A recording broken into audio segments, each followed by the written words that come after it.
ये एक तरीका है जिनको बहुत भयंकर फ्रोजन शोल्डर हो गया है, गर्दन नस ब्लॉक हो गई है, डॉक्टर ने वो दिया ऑपरेशन के लिए।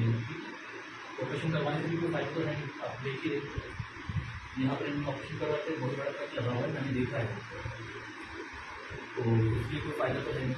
तो ये तरीका हम अपनाते हैं और पेशेंट को आराम दिलवाते हैं ताकि वो उसका कॉन्फिडेंस बढ़े, उसको लगे कि हाँ यार मैं इधर आगे ठीक हूँ।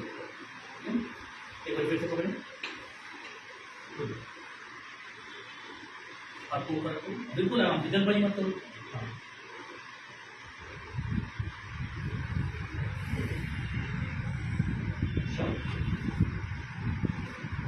अब खुद लेकर के आइए नीचे, वो साथ